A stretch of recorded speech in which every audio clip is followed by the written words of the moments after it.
Hi children, welcome back. I'm Grandma RilRae to tell you another story about Yellow Dog, Hero Dog.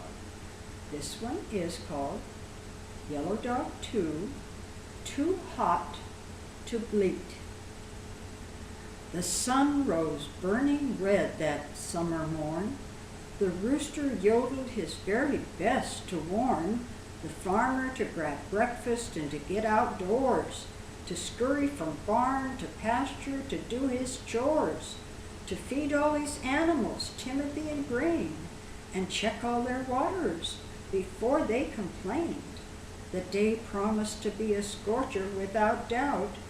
Neither human, bird, nor beast would want to stay out, where sun could bake them from the outside in and raise painful blisters on hide and skin.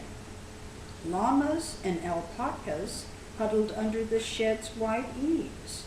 Beef cows gathered under the willow's umbrella of leaves. The ducks kept diving to cool their feathers. All had a plan to survive hot weather. Yellow Dog lay in the spill from the water trough, then under the back porch when that wasn't enough. The fat pig rose reluctantly from his wallow to enjoy the shed's cool cement for a pillow.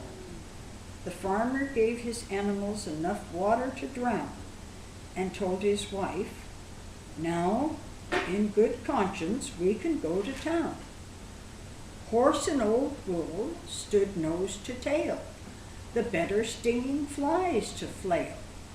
Baby chicks were too hot to cheep.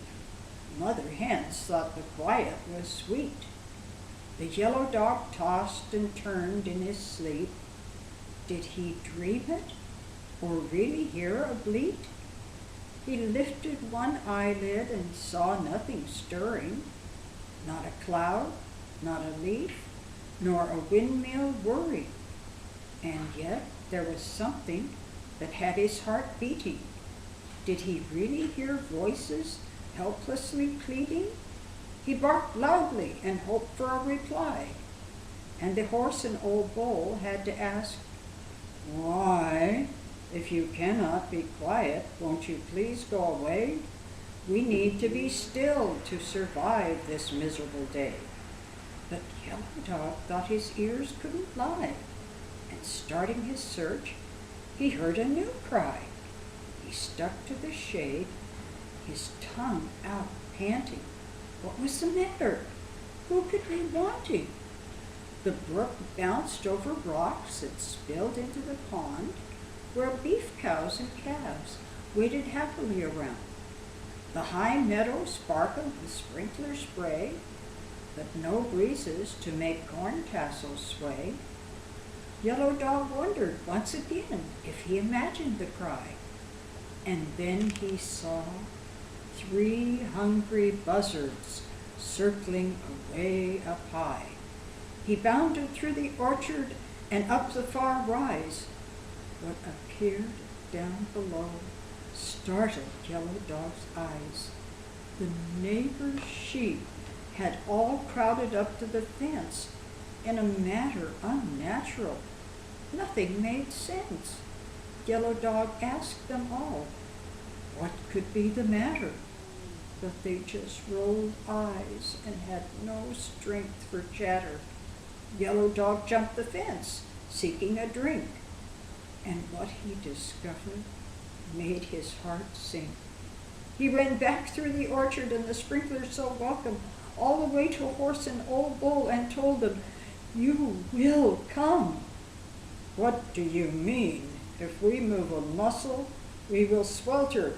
"You're crazy," said the horse, "to run around helter-skelter."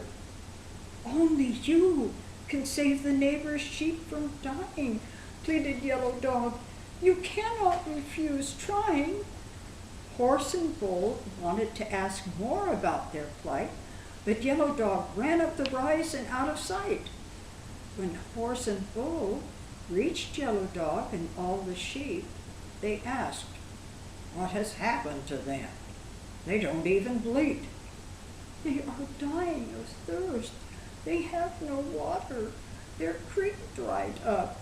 That's what's the matter." Horse sized up the problem and knew exactly what to do. He turned around and kicked the fence till a board broke in two. Then Old Bull used his horns to lift the board aside. But the sheep didn't move. They looked like they had died. "We must drag them all under the sprinklers. They cannot walk, and we must act quickly," urged Yellow Dog. "No time to talk."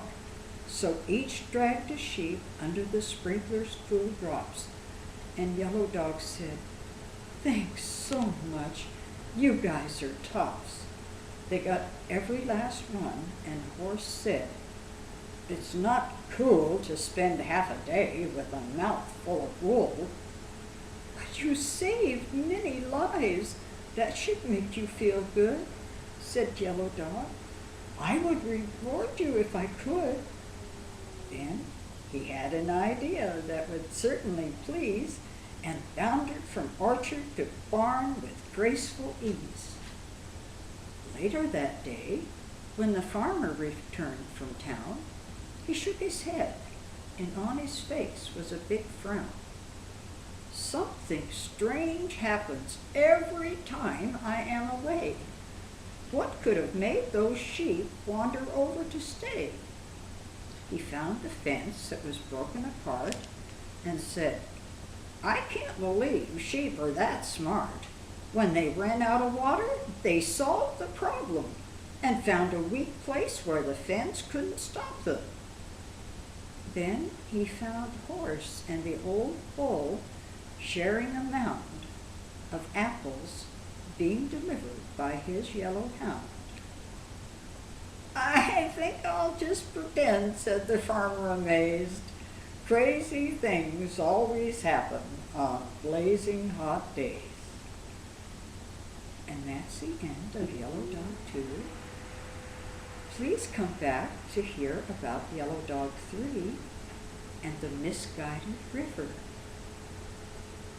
Bye for now.